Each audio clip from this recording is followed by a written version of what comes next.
Hey everyone! Today we're diving into the crazy, emotional, and sometimes downright hilarious story of how Tite Kubo created the legendary manga, Bleach. You're about to learn all the juicy details from epic failures to divine inspiration. Our story begins in the mystical land of Fuchu, Hiroshima, where a young Noriaki Kubo, yep, that's Tite Kubo's real name, was born. From the get-go, Kubo was obsessed with manga, dreaming of creating his own epic saga one day. His childhood inspirations? Saint Seiya and Dragon Ball. I mean, who didn't dream of launching a Kamehameha or donning some shiny armor back in the day? Little did Kubo know he'd go on to create a series that would one day be mentioned alongside these legends. But before that, we've got some bumps in the road. Kubo's first attempt at manga glory was a series called Zombie Powder. Imagine a world where bounty hunters chase down magical wings that grant immortality. Sounds awesome, right? Well, it was. Kind of. Unfortunately, Zombie Powder didn't exactly set the manga world on fire. In fact, it fizzled out after just 4 volumes. The series got cancelled and Kubo was left in manga limbo, questioning whether he should even continue. But hey, every hero's journey needs a good old failure arc, right? This was Kubo's I'm gonna sit in the rain and question my life choices moment. So, there Kubo was, down, but not out. While licking his wounds from zombie powder, he started cooking up a new idea, inspired by his childhood fascination with ghosts and shinigami or soul reapers.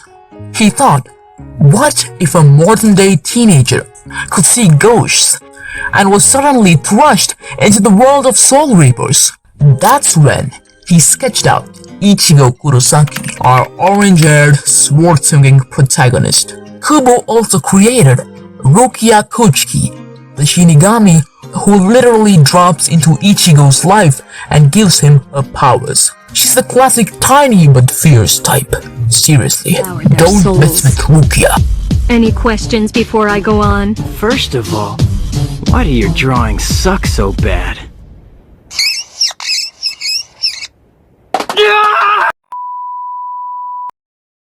With the characters and concept in place, Kubo was ready to pitch Bleach to Shueisha, the publisher behind Weekly Shonen Jump.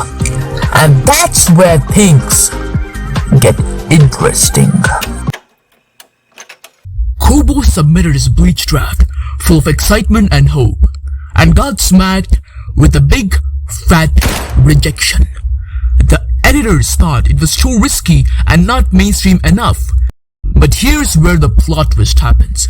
Just when Kubo was about to throw in the towel, he got a letter from Akira Toriyama. Yes, the creator of Dragon Ball. Toriyama basically told him, don't give up, kid. You've got something special here. And that, my friends, was the spark Kubo needed to keep going. With newfound determination, Kubo went back to work, refining Bleach. He introduced the Soul Society, the world of the Shinigami, and expanded the law. He even came up with the idea of Zanpakuto, unique swords with special powers tied to their wielder's soul. Now, that's some next level weapon crafting.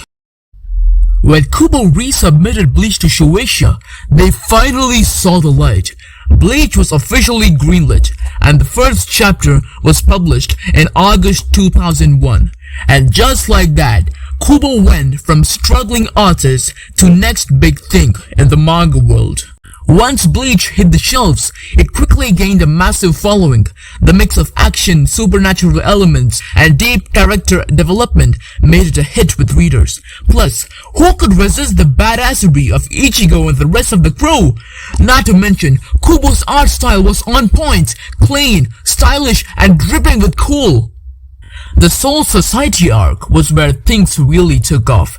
This arc introduced a whole new world full of powerful captains, mysterious villains, and epic sword fights. Seriously, this arc cemented Bleach as one of the big three shonen series, alongside Naruto and One Piece.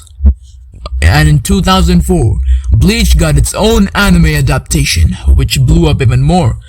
Fans around the world were hooked, and Bleach became a global phenomenon. There were video games, movies, merch, pretty much everything you can think of. But like any great saga, Bleach had its share of challenges. As the series continued, Kubo faced intense pressure to keep the story fresh and exciting.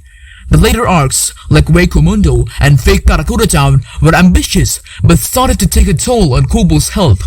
The demands of weekly serialization were brutal, and it began to show. Even the strongest Shinigami need a break, right? But despite the burnout, Kubo pushed through, determined to bring Bleach to its epic conclusion. In 2012, Kubo started the final arc, 1000-Year Blood War. This arc was meant to wrap up all those loose ends and give fans the closure they'd been waiting for. It was a wild ride filled with epic battles, emotional farewells, and more twists than you can shake a Zanpakuto at. After 15 years, Bleach finally came to an end in 2016. It was a bittersweet moment for fans who had been following the journey of Ichigo and his friends from the beginning. But even though the series ended, the impact of Bleach didn't fade. In fact, the legacy of Bleach only grew stronger over time. New generations of fans discovered the series, and the demand for more Bleach content never waned. Fast forward to 2020, and fans got the announcement they'd been waiting for, a return of the Bleach anime to adapt the 1000-Year Blood War arc. That's right, Bleach was back, and it was bigger than ever. And let's not forget Burn the Witch, Kubo's new series set in the same universe as Bleach. It's got all the style and supernatural flair you'd expect, but with a fresh new setting and characters.